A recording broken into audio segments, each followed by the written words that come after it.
बिस्मिल्लाहिर्रहमानिर्रहीम। अस्सलाम वालेकुम everyone. This is again Abdullah जहां ज़ेब एंड वेलकम बैक। हमने कुछ एरर्स और अनसर्टेनिटीज़ पर काम किया था और मैंने एक छोटी सी वीडियो शेयर की थी रिगार्डिंग डिस्टेंस एंड डिस्प्लेसमेंट। तो in this video let's complete our topic that is force and motion, और कोशिश करते हैं इसके अंदर जितनी जल्दी हो सके हम फोर्स एंड मोशन के टॉपिक को कंप्लीट कर सकें। ठीक है, तो एक वीडियो हम कर लेंगे for the tricks and formula जो भी हम डिस्कस करेंगे या जो भी हमने काम करना है, और फिर हम नेक्स्ट वीडियो में इस टॉपिक से रिलेटेड हमारे पास जो क्वेश्चंस हैं या एमसीक्यूज हैं हम वो कर लेंगे। ठीक है, तो स्टार्ट करते हैं।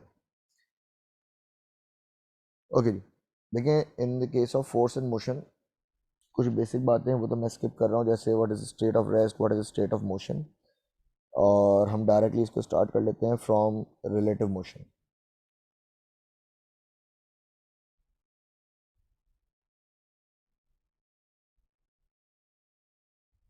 ठीक है जी, अब देखो जब भी हम स्टेट ऑफ रेस्ट या स्टेट ऑफ मोशन को डिफाइन करते हैं तो हम सिंपल सी बात कर देते हैं कि change in position with respect to its surrounding is called motion, या no change in position with respect to its surrounding is state of rest. But actually absolute rest या एब्सोल्यूट मोशन नाम की कोई चीज़ नहीं होती, एवरीथिंग इज रिलेटिव। तो relative motion का मतलब है मोशन ऑफ समथिंग या observation of motion of something with respect to another observer.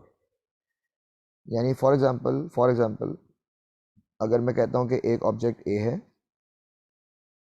and it is traveling in this direction with some speed, let's say its velocity is va, and another object b, और ये भी same direction में travel कर रहा है with velocity V B. For example अगर V A की velocity है 5 मीटर पर सेकेंड और वी बी की वेलोसिटी है 20 मीटर पर सेकेंड, और अगर कोई तीसरा शख्स इन स्टेट ऑफ रेस्ट में रहते हुए ऑब्जर्व कर रहा है तो इसका मतलब उसकी अपनी वेलोसिटी है 0 मीटर पर सेकेंड। तो इस तीसरे ऑब्जर्वर के लिए तो इन दोनों की स्पीड्स यही रहेंगी जो मैंने लिखी है, लेकिन अगर ए बी को ऑब्जर्व करेगा तो इसको लगेगा कि बी जो है वो सिर्फ 15 मीटर पर सेकेंड से आगे जा रहा है क्योंकि उसकी अपनी स्पीड 5 मीटर पर सेकेंड है। तो डायरेक्टली ये ट्रिक अगर आप देखना चाहते हैं या अगर आप बस याद करना चाहते हैं तो आप ये समझ लें कि the bodies are moving in the same direction. अगर दो बॉडीज सेम डायरेक्शन में ट्रैवल कर रही हों तो इन दोनों की जो रिलेटिव वेलोसिटी होगी वी या वी आर, आप कुछ भी कह लें, it will be the difference of both velocities. ठीक है, इसी तरह अगर फॉर एग्जांपल कोई बॉडी है A, again it is travelling with some velocity V A, और अगर कोई और बॉडी है B, it is travelling with some velocity V B in the opposite direction, they both are moving towards each other. जब towards each other को मैं लिख लेता हूँ for example let's say opposite direction. ठीक है, तो इन दैट केस यहाँ पे हमारे पास जो रिलेटिव वेलोसिटी होगी ये इन दोनों वेलोसिटीज के सम के इक्वल होगी, तो V A plus V B. तो ये बहुत छोटा सा टॉपिक है, ये बहुत छोटी सिंपल सी बात है। यानी अगर आपसे किसी क्वेश्चन में वो कहता है कि for example the two bodies are moving in such a way that the distance between them is decreasing, it means they are moving towards each other, तो ये वाला केस होगा। और अगर वो आपसे कहता है two bodies are moving in such a way that the distance between them is increasing, increasing का मतलब है कि फिर ये वाला केस है, they both are travelling in the same direction, लेकिन अगर उनके दरमियान का डिस्टेंस चेंज हो रहा है तो इसका मतलब एक की स्पीड कम है और एक की स्पीड ज़्यादा है, तो फिर ये केस वन होगा। तो अगर दो बॉडीज़ के दरमियान डिस्टेंस बढ़ रहा हो और वो सेम डायरेक्शन में ट्रैवल कर रही हो तो माइनस कर देंगे, दोनों बॉडीज़ के दरमियान डिस्टेंस कम हो रहा है और वो ऑपोजिट डायरेक्शन में आ रही है तो हम उनको ऐड कर लेंगे। ठीक हो गया, बहुत सिंपल सी बात थी। अब आप आ जाएं ज़रा डिस्टेंस और डिस्प्लेसमेंट के क्वेश्चंस पे। लास्ट वीडियो में मैंने हालांकि थोड़ा बहुत डिस्कस किया था, लेकिन थोड़ा सा दोबारा डिस्कस कर लेते हैं और फिर हम ग्राफ्स की तरफ चले जाएंगे।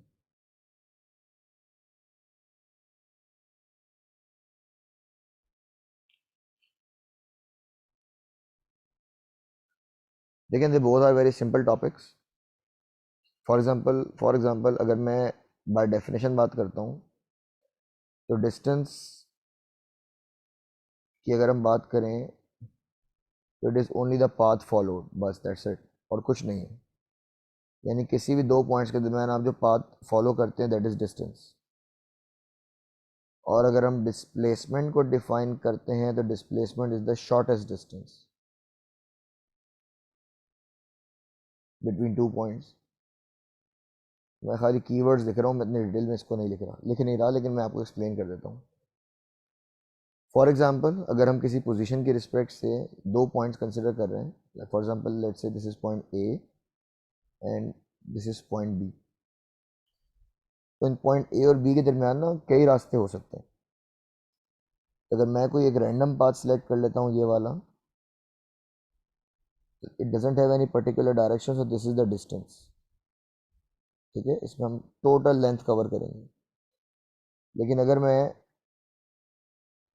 इस डिस्टेंस की बात करता हूँ, this one which have the particular direction, तो दिस इज डिस्प्लेसमेंट। ठीक है, तो डिस्टेंस जो है ना, टेढ़ा मेढ़ा भटका हुआ रास्ता है, ये वो रास्ता है जो आपको पता नहीं किसने दिखाया है। और डिस्प्लेसमेंट को आप समझ लेंगे ये सिरात मुस्तकीम है, सीधा सीधा रास्ता है। अब कहने को तो बहुत आसान है, लेकिन इसके क्वेश्चंस किस तरह से आते हैं ज़रा समझ लें।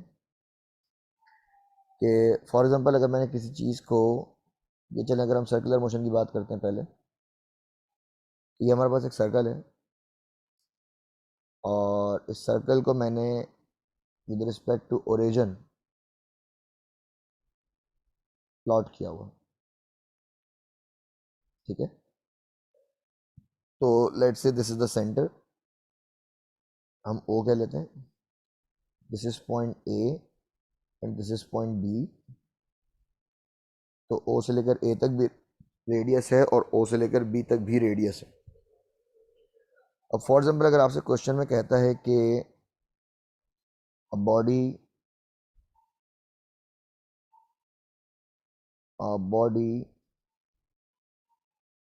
completes half revolution. ठीक है, मैं सिर्फ केसेस डिस्कस कर रहा हूँ आपसे कुछ, के किस तरह से हो सकता है। या ये आपसे कहता है कि a body completes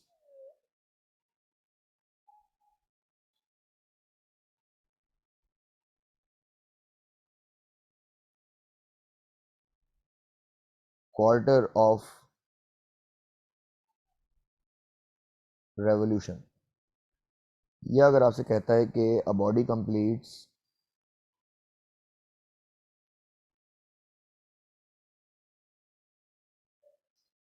two revolutions. ठीक है, तो हमने तीन सिनेरियो बना लिए, नंबर वन, नंबर टू और number three.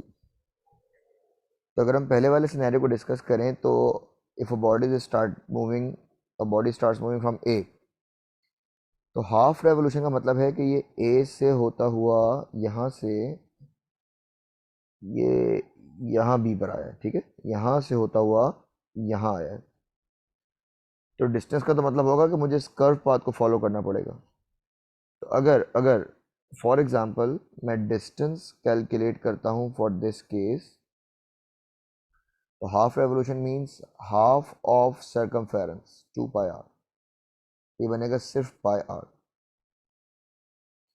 In the same way अगर मैं सेकंड केस में डिस्टेंस कैलकुलेट करता हूँ, तो क्वार्टर मीन्स एक बॉडी ने ए से चलना शुरू किया और यहाँ तक ट्रेवल किया, तो this is quarter means 1/4, 1/4 of circumference 2 pi R. यहाँ पर आपकी इक्वेशन बनेगी, या आंसर आएगा πr/2। और अगर हम थर्ड केस की बात करते हैं, कहता है टू रेवोल्यूशन, तो टू का मतलब है ए से चलना शुरू किया, ए से लेकर ए तक दोबारा 1 रेवोल्यूशन, और फिर ए से दोबारा ए पर 2 रेवोल्यूशन। तो इसका मतलब इस केस में अगर आप डिस्टेंस कैलकुलेट करेंगे तो this will be 2 times of the circumference 2 pi R. ठीक है, यानी 4 पाई आर, ये हो गया डिस्टेंस। और अगर अब आप डिस्प्लेसमेंट को भी यहाँ कैलकुलेट करना चाहते हैं, तो अगर हम इन तीनों केसेस में डिस्प्लेसमेंट कैलकुलेट करें तो this is the shortest distance. तो अगर मैं केस वन में डिस्प्लेसमेंट कैलकुलेट करता हूँ तो ए से लेकर बी तक, this is the displacement of first case. और हमें नज़र आ रहा है कि ए से लेकर बी तक this is diameter. Diameter means this will be twice of radius. बहुत सिंपल है. केस 2 का डिस्प्लेसमेंट अगर आप निकालते हैं तो it will be from here to here. अब यहाँ थोड़ा सा आपको सोचना पड़ेगा क्योंकि ओ से लेकर ए तक भी रेडियस है और ओ से लेकर इस पॉइंट सी तक भी रेडियस है. And this is a right angle triangle now. और अगर मुझे ये वाला डिस्टेंस कैलकुलेट करना है तो it is the hypotenuse of this triangle. तो अगर मैं यहाँ डिस्प्लेसमेंट कैलकुलेट करता हूँ डी तो बराबर होगा under root base square plus perpendicular square. तो आपका आंसर आएगा अंडर रूट 2r. और थर्ड केस तो बहुत ही आसान है कि अगर दो रेवोल्यूशन हैं तो इसका मतलब बॉडी ने ए से चलना शुरू किया और घूमकर वापस ए पर ही आ गई. तो अगर जहाँ से आप चलना शुरू करें और वहीं वापस आ जाएं तो इसका मतलब देयर इज़ नो डिस्प्लेसमेंट. ये ज़ीरो हो जाएगा. ठीक है. तो कुछ इस तरह से हम डिस्टेंस और डिस्प्लेसमेंट के क्वेश्चंस को डिस्कस कर सकते हैं. ठीक है जी. तो distance, displacement, relative motion. Now let's move to speed, velocity and acceleration.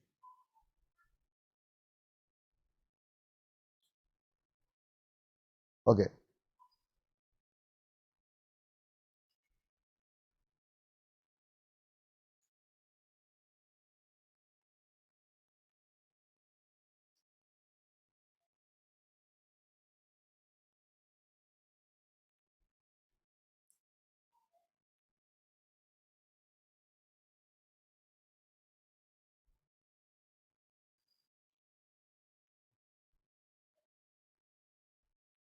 Okay जी. देखिए अगेन अगर मैं इसी केस को डिस्कस कर लूँ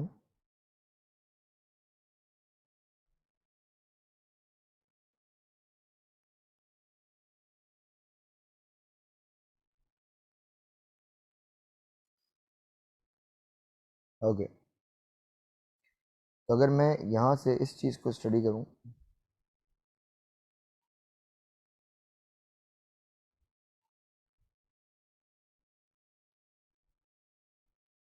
कि अगर एक ऑब्जेक्ट इस रेड पाथ को फॉलो करता है और इस रेड पाथ को फॉलो करने के लिए जिसको हम डिस्टेंस कह रहे हैं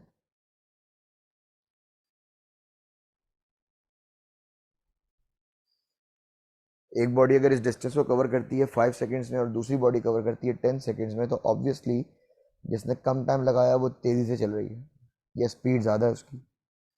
यानी सिंपली अगर मुझे स्पीड कैलकुलेट करनी है तो to calculate the speed we simply take the ratio between distance upon time. और यही काम अगर मुझे वेलोसिटी के लिए करना है तो फिर मैं डायरेक्शनल काम करूँगा. ये बन जाएगा डिस्प्लेसमेंट अपॉन टाइम.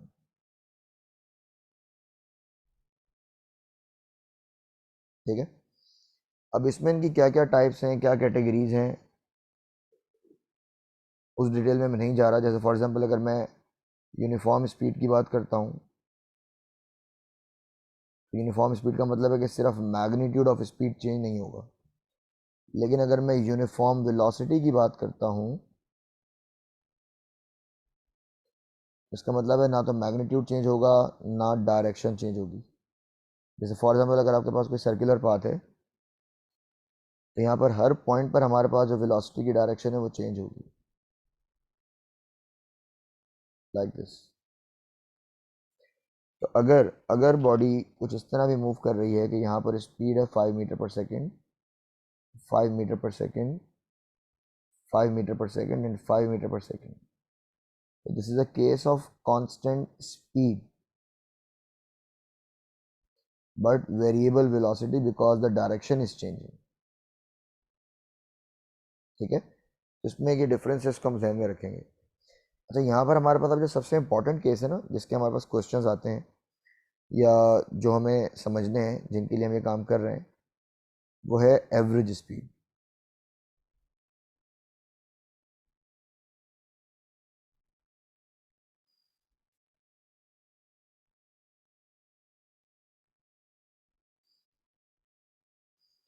अब एवरेज स्पीड के लिए हमारे पास जो जनरल फॉर्मूला है to calculate the average speed वो है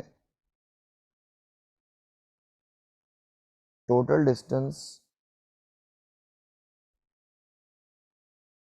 डिवाइड बाय टोटल टाइम।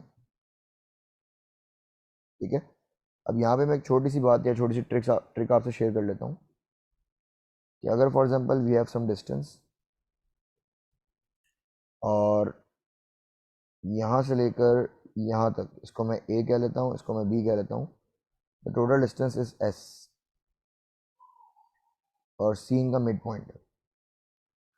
इसका मतलब ये यहाँ से लेके यहाँ तक एस अपॉन टू होगा, हाफ ऑफ डिस्टेंस, और यहाँ से लेकर यहाँ तक भी हाफ होगा, यानी एस अपॉन टू। अब अगर आपसे क्वेश्चन में कहता है कि half of the distance is covered with velocity v1 and remaining half of the distance is covered with velocity v2, तो डिराइव करने के बाद हमारे पास जो फॉर्मूला बनता है वो होता है 2v1v2 upon v1 plus v2। ठीक है, तो ये सिर्फ एक स्पेशल केस है कि अगर हाफ ऑफ द डिस्टेंस एक वेलोसिटी से और दूसरा हाफ ऑफ द डिस्टेंस किसी दूसरी वेलोसिटी से कवर हुआ है, तो उस केस में हम कैसे कैलकुलेट करेंगे। इसके अलावा भी और केसेस आते हैं, 2/3, 4/3, 1/3, इस तरह के केसेस भी आते हैं, तो उसका भी हम कोई क्वेश्चन डिस्कस कर लेंगे अभी जब हम MCQ सॉल्व करेंगे। ठीक है, फिलहाल हम इसको सिर्फ हाफ डिस्टेंस के लिए ही एक फॉर्मूला याद कर रहे हैं, लेकिन हम बाकी केसेस के लिए कोई इक्वेशन आगे ड्राइव कर लेंगे किसी MCQs में। इसी तरह एवरेज स्पीड के बाद हमारे पास आता है एक्सेलरेशन।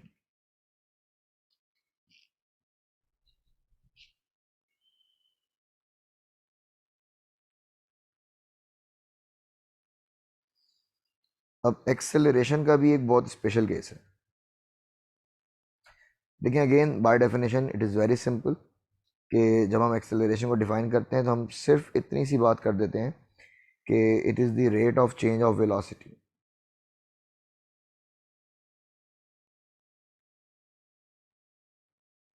ठीक है, मैथमेटिकली आप फॉर्मूला लिखेंगे तो A is equals to delta V upon delta T. अब यहाँ जो क्वेश्चन आते हैं ना, वो आपको कंफ्यूज करने के लिए देता है। आपसे कहता है कि अगर एक बॉडी सर्कुलर पाथ पे मूव कर रही है तो क्या एक्सेलरेशन होगी या नहीं होगी। तो हमें पता है कि जब हम सर्कुलर मोशन की बात करेंगे तो यहाँ पर वेलोसिटी में चेंज आ रहा है due to change in its direction. तो एक्सेलरेशन प्रोड्यूस होने के तीन रीजंस हैं, आपको ये तीनों पता होने चाहिए। अगर कोई ऐसा केस हो जिसमें सिर्फ वेलोसिटी का मैग्नीट्यूड चेंज हो रहा हो, तो भी एक्सेलरेशन प्रोड्यूस होगी। अगर कोई ऐसा केस है जिसमें वेलोसिटी की डायरेक्शन चेंज हो रही हो, तो भी एक्सेलरेशन प्रोड्यूस होगी। और अगर कोई ऐसा केस है जिसमें दोनों ही चीज़ें चेंज हो रही हो,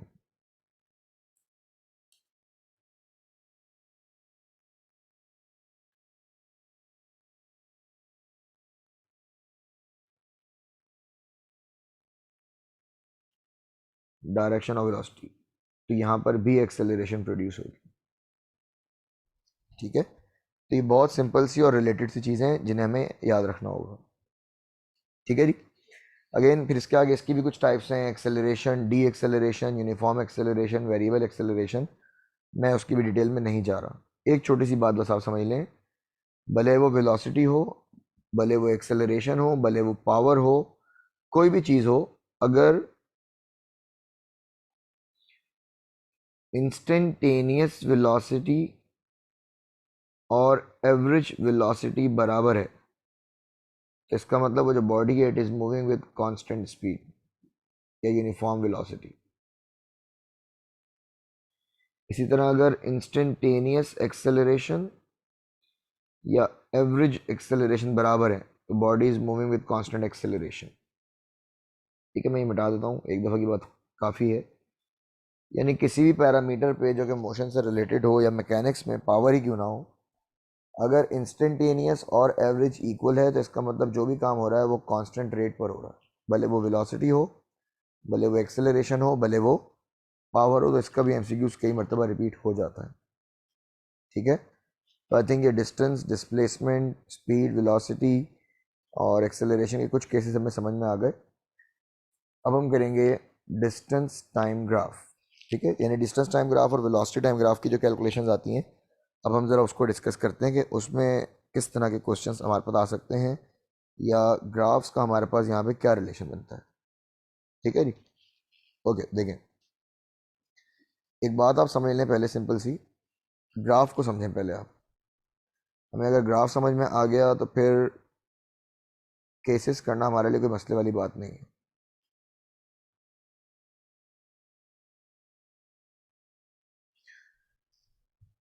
देखिए, हमारे पास जब भी हम किसी ग्राफ को प्लॉट करते हैं तो हम एक्स एक्सिस पर हमेशा किसी इंडिपेंडेंट पैरामीटर को रखते हैं। इंडिपेंडेंट से मतलब है एक ऐसी चीज़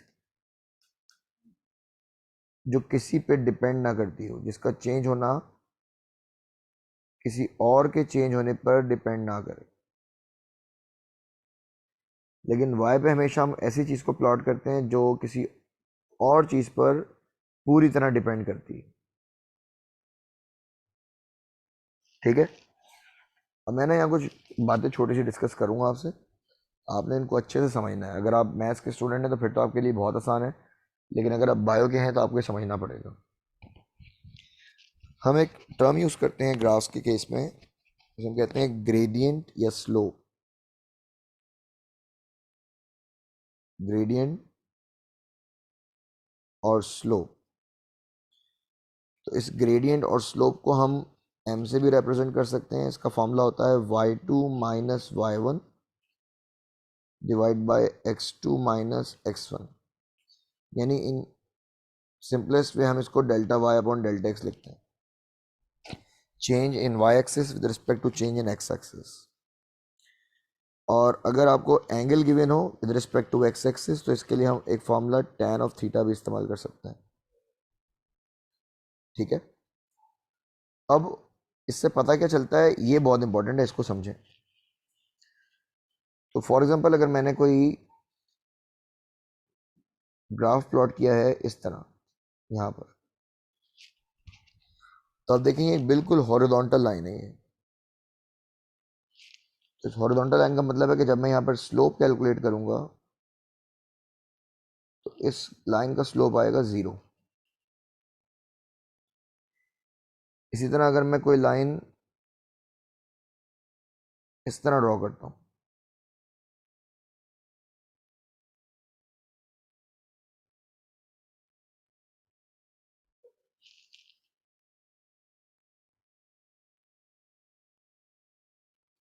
ठीक है, y के पैरेलल, तो इस लाइन का स्लोप होगा इन्फिनिटी।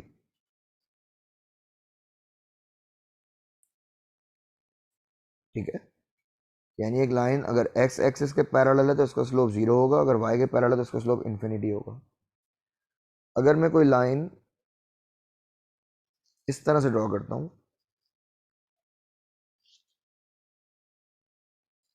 इसका स्लोप ना तो 0 है ना इन्फिनिटी है, लेकिन ये x एक्सिस से भी कोई ना कोई एंगल बना रही है, उसको मैं थीटा कह लेता हूँ। और इसका जो भी स्लोप है ना वो कांस्टेंट है, कुछ ना कुछ वैल्यू होगी लेकिन ये कांस्टेंट है, चेंज नहीं हो रही। इसी तरह अगर मैं कोई ग्राफ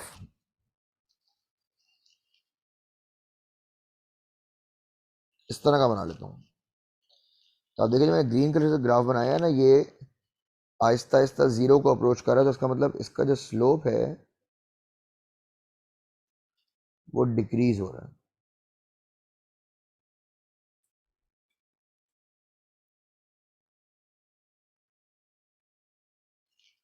और इसी तरह अगर मैं कोई ग्राफ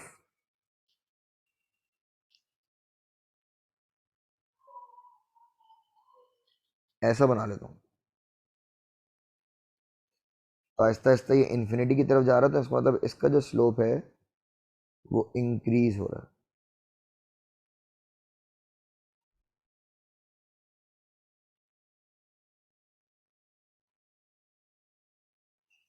ठीक है, तो हमारा ये 1 2 3 4 और 5, ये 5 केसेस अगर आपको पता है तो आप कोई भी ग्राफ बड़े आराम से समझ सकते हैं, स्लोप से याद रखना है आपने ये, ठीक है। अब ज़रा समझें, देखें, अगर फॉर एग्जांपल हम डिस्टेंस टाइम ग्राफ को स्टडी कर रहे हैं,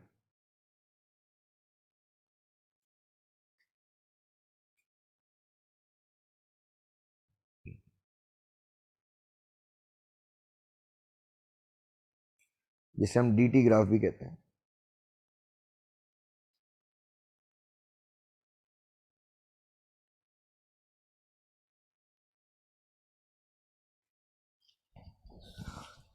तो डिस्टेंस टाइम ग्राफ में हमारे पास जो मैक्सिमम केसेस बन सकते हैं मैं आपसे सारे डिस्कस कर लेता हूँ। ओके, अब देखें, अगर यहाँ पर पहला केस हमारे पास ये है, ठीक है, तो दिस इज एक्स एक्सिस जहाँ पर हमारे पास टाइम है इन सेकेंड, और ये हमारा वाई एक्सिस जहाँ पर हमारे पास डिस्टेंस है इन मीटर्स। तो अगर आप ग्राफ को देखें तो at time t is equals to 0, फिर यहाँ पर टाइम चेंज होगा, फिर टाइम चेंज होगा, फिर टाइम चेंज होगा, फिर टाइम चेंज होगा, यानी बॉडी का टाइम तो पास हो रहा है लेकिन बॉडी अपनी पोजीशन चेंज नहीं कर रही। इसका मतलब यहाँ पर इसकी जो वेलोसिटी है वो 0 है और body is in state of rest, तो वेलोसिटी इज 0। और यहाँ पर हमें जो बात याद रखनी है जिससे हमारा काम आसान हो सकता है वो ये कि gradient of distance time graph ये स्पीड के बराबर होता है। तो अब देखिए, मैंने आपको पहले बताया था कि एक ऐसी लाइन जो कि एक्स एक्सिस के पैरेलल हो उसका स्लोप 0 होता है। तो डिस्टेंस टाइम ग्राफ का स्लोप क्योंकि स्पीड के बराबर है तो इसका मतलब यहाँ पर स्पीड 0 हो जाएगी, ठीक है। इसी तरह अगर आपके पास ग्राफ कुछ ऐसा हो,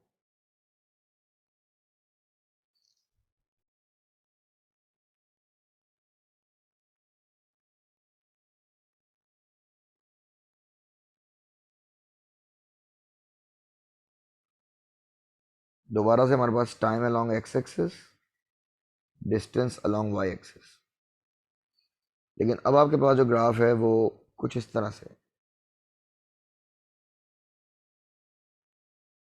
लाइक दिस, एक स्ट्रेट लाइन है और हमें पता है कि स्ट्रेट लाइन का स्लोप कांस्टेंट है, तो इसका मतलब यहाँ पर भी आपके पास जो स्लोप कैलकुलेट होगा वो कांस्टेंट होगा, तो इसका मतलब द स्पीड इज कांस्टेंट,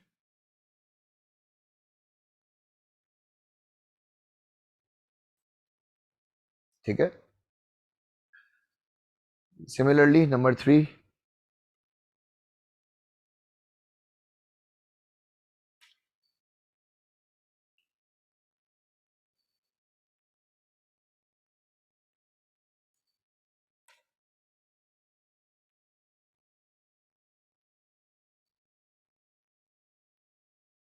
इसको मैं कॉपी कर लेता हूँ।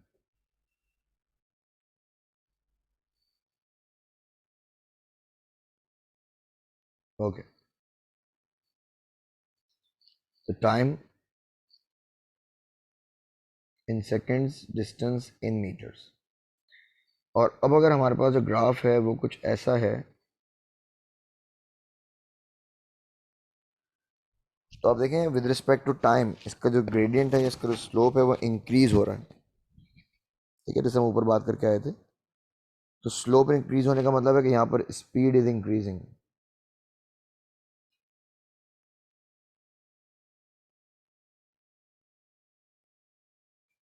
और अगर हम सेम ग्राफ यूज करते हैं,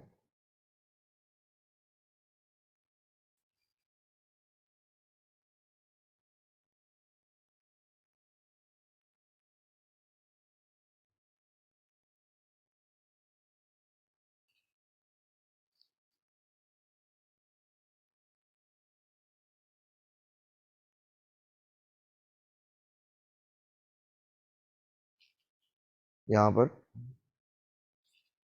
लेकिन थोड़ी सी चेंजेस के साथ, कि अगर आपके पास ग्राफ ये ऐसे आ रहा है लाइक दिस, तो इस केस में आपका स्लोप क्योंकि डिक्रीज हो रहा है तो हम कहेंगे कि स्पीड इज डिक्रीजिंग।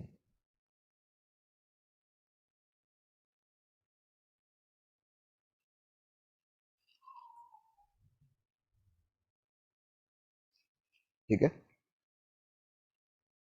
तो कुछ इस तरह से आप डिस्टेंस टाइम ग्राफ से एक्सप्लेन कर सकते हैं। अच्छा देखो, कभी ऐसा भी होता है कि अगर मैंने एक बॉल को नीचे से ऊपर की तरफ थ्रो किया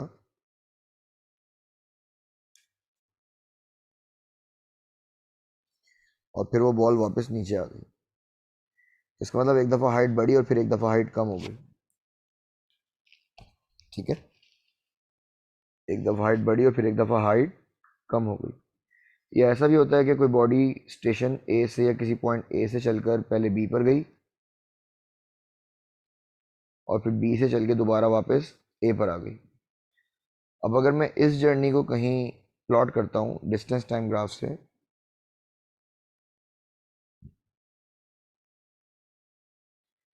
तो इस केस में आपको जो डिस्टेंस टाइम ग्राफ होगा वो time in seconds and distance in metres, ये इस तरह से प्लॉट होगा।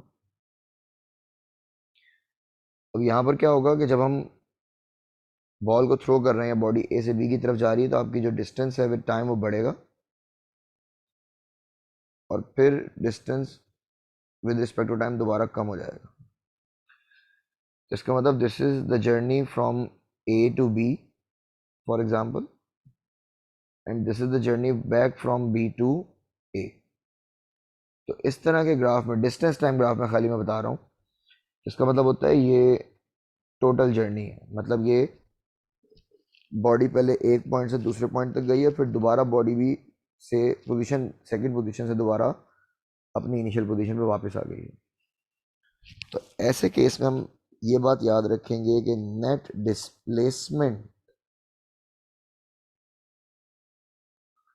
इज ज़ीरो, क्योंकि बॉडी ने जहां तक चलना शुरू किया था वहीं पर वापस आ गई। ठीक है, चल एक चीज़ बस हम और डिस्कस कर लेते हैं फिलहाल, उसके बाद फिर हम नेक्स्ट वीडियो में और फर्दर चीज़ों को डिस्कस करेंगे। तो यहाँ पर हम कर लेते हैं स्पीड टाइम ग्राफ।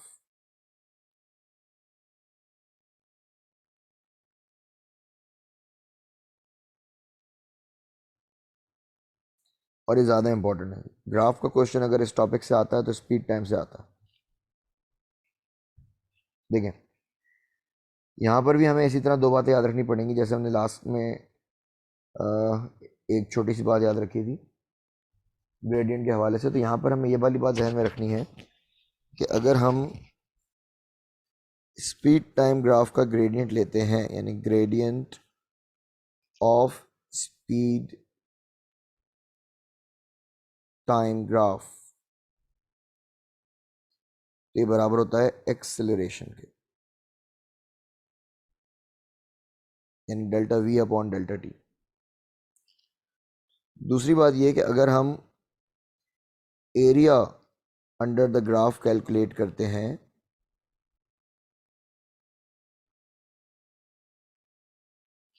तो ये आपको टोटल डिस्टेंस भी दे सकता है और डिस्प्लेसमेंट भी दे सकता है। अभी मैं इसकी एक एग्जांपल आपको कराता हूँ कि यहाँ पर हम डिस्टेंस और डिस्प्लेसमेंट कैसे कैलकुलेट करते हैं। तो पहले आप ना ये डिस्टेंस और डिस्प्लेसमेंट वाली बात समझ लें, ज़्यादा ज़रूरी है। उसके बाद हम ग्राफ्स का बिहेवियर देखते हैं।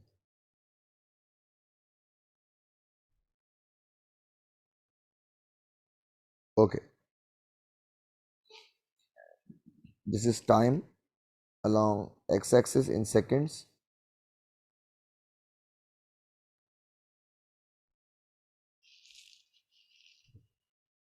and this is speed in meter per second along y-axis। x-axis पे हमारा मार्किंग है 0, 1, 2, 3, 4, 5 एंड 6।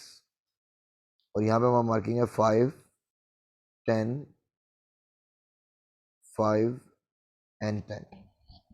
ठीक है, यू कैन से -5 एंड -10। अब हमारे पास फॉर एग्जांपल हमें जो ग्राफ दिया हुआ है, ऑलरेडी दिया हुआ है, अभी कैसा है किस तरह का है ये हमें नहीं पता। हमें बस एक जर्नी का ग्राफ उसने दिया हुआ है and it is something like this.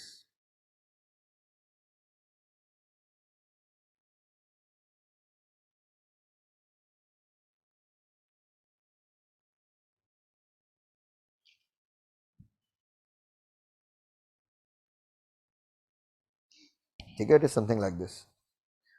और आपसे क्वेश्चन में कहता है find the total distance and displacement, दोनों निकालना है। तो डिस्टेंस एंड डिस्प्लेसमेंट का मतलब है कि मैं ये वाला एरिया भी कैलकुलेट करूंगा, मैं ये एरिया भी कैलकुलेट करूंगा, मैं ये एरिया भी कैलकुलेट करूंगा। अब अगर आप गौर से देखो तो all of these are rectangular shapes, सारे के सारे शेप के रिस्पेक्ट से देखा जाए तो रेक्टेंगुलर बना रहे हैं। तो सिंपली मुझे एरिया कैलकुलेट करने के लिए एरिया ऑफ रेक्टेंगल का फॉर्मूला यूज़ करना पड़ेगा। तो अगर मैं यहाँ पर देखूँ तो इसकी ये वाली side, this is 10 and this side is 2, तो 10 मल्टीप्लाई बाई 2 इज 20 मीटर्स, इसका एरिया आ गया 20। इसी तरह अगर मैं इस रेक्टेंगल की ये वाली साइड देखता हूँ तो दिस इज 2 to 4 यानी 2, और ये वाली साइड आ रही है -5, तो 5 इंटू 2 इज 10, मैं यहाँ 10 लिख लेता हूँ फिलहाल, 10 metres. And same for this 4 to 6 means 2, और इसकी जो हाइट आ रही है दिस 5, तो 5 इंटू 2 इज अगेन 10। तो मैंने तीनों रेक्टेंगल्स का एरिया कैलकुलेट कर लिया। देखो अगर वो आपसे कहता है find the total distance, again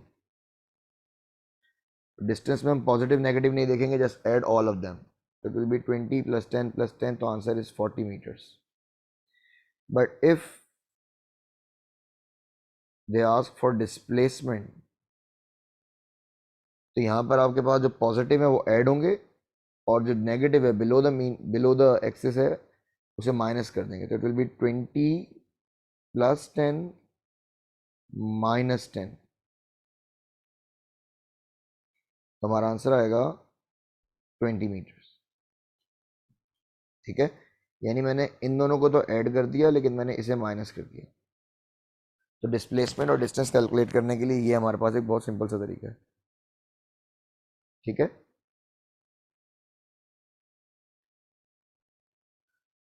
okay. अब हम ज़रा स्पीड टाइम ग्राफ के बिहेवियर्स को डिस्कस कर लेते हैं कि इसके अंदर बिहेवियर्स किस तरह के आते हैं। बिहेवियर से मतलब है कि ग्राफ कैसा हो तो आप उसको क्या कंक्लूड करेंगे। तो फॉर एग्जांपल अगेन अगर हमारे पास एक ग्राफ,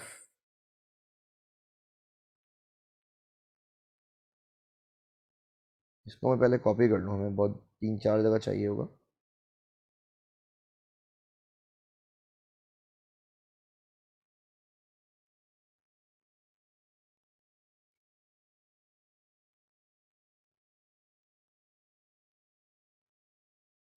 यहाँ पर भी चाहिए।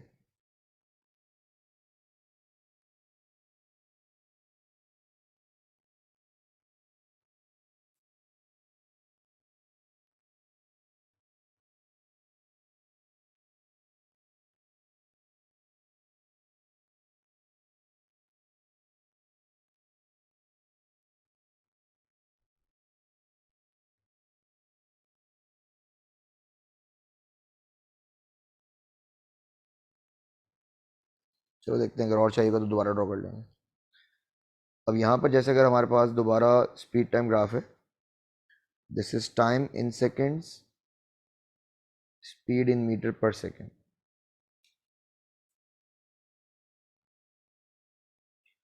और अगर ग्राफ इस तरह से एक स्ट्रेट लाइन है,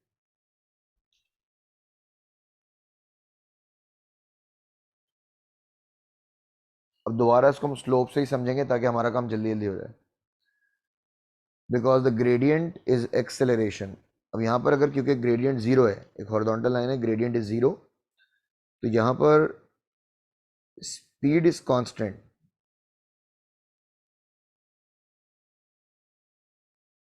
बट एक्सेलरेशन इज जीरो। इसी तरह अगर ग्राफ एक स्ट्रेट लाइन है लाइक दिस, ये बिल्कुल वही सब कुछ हो रहा है जैसे आपने डिस्टेंस टाइम ग्राफ में किया था, बस फ़र्क ये है कि डिस्टेंस टाइम ग्राफ से हमें स्पीड का पता चल रहा था, और स्पीड टाइम ग्राफ से हमें एक्सेलरेशन का पता चल रहा है। तो टाइम एंड स्पीड, अब यहाँ पर आपके पास टाइम भी चेंज हो रहा है और स्पीड भी चेंज हो रही है, लेकिन कांस्टेंट रेट से, तो दिस इज कांस्टेंट एक्सेलरेशन, यानी वेलोसिटी बढ़ रही है।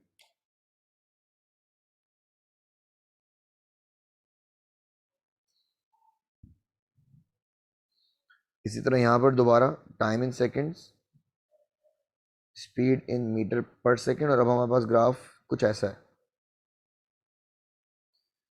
अब आप देखें यहाँ पर स्पीड भी बढ़ रही है और एक्सेलरेशन भी चेंज हो रही है, तो this is increasing acceleration and this is decreasing acceleration.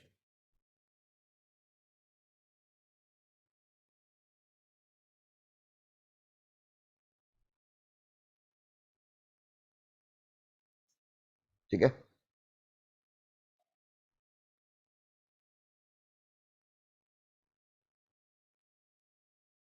Okay. अब इसी तरह अगर वेलोसिटी बढ़ नहीं रही बल्कि कम हो रही है, तो कम होने का मतलब है कि अब आपके पास जो ग्राफ है ना वो कुछ ऐसा है। तो इसका मतलब अगर मैं इनिशियल वेलोसिटी को देखता हूं तो इनिशियल वेलोसिटी ज़्यादा है जबकि फाइनल वेलोसिटी कम है, तो V F is less than V I, यानी this is a graph for constant D acceleration. और इसका अगर आप स्लोप भी कैलकुलेट करोगे ना तो आंसर नेगेटिव आएगा।